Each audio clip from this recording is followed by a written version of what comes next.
What if I told you the future of humanity in space depends on cargo ships, not crewed missions, not billion-dollar rockets, but these silent, unscrewed giants drifting quietly above Earth? Progress 92, the latest Russian cargo ship, just launched on a mission that might seem routine, but beneath the surface, it's anything but. This launch reveals hidden stories about international space cooperation, the survival of astronauts aboard the ISS, and a glimpse into the uncertain future of global partnerships in orbit. Stick with me, because what you're about to discover isn't just about fuel and food. It's about the geopolitical heartbeat of space itself, the launch and the cargo.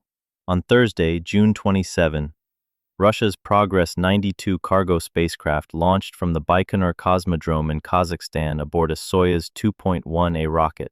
Its mission? Deliver nearly 3 tons of essential supplies to the International Space Station, ISS.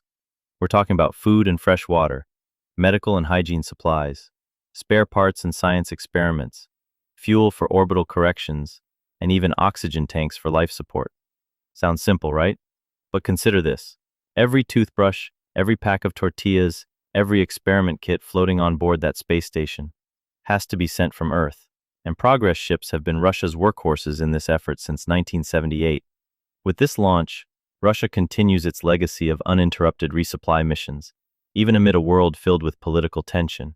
Behind the scenes, why this matters. So why should you, watching from the US, care? Here's the thing. The ISS is one of the last places where US-Russia collaboration remains active.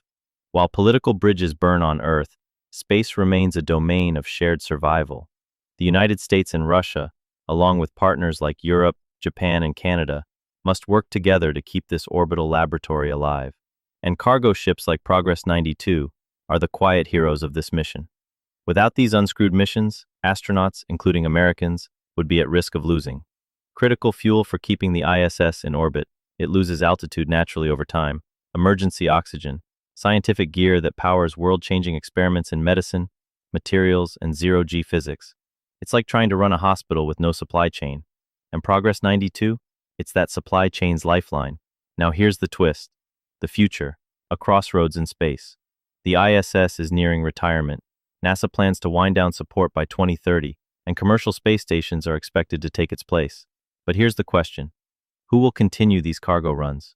Will Russia remain involved? Will the US depend more on SpaceX, Northrop Grumman, and Sierra Space? And what happens if these partnerships break down? The Progress 92 mission isn't just about delivering cargo. It's a symbol of how space remains the ultimate collaboration. It's a message to the world that above all borders and beyond every conflict, the pursuit of science and exploration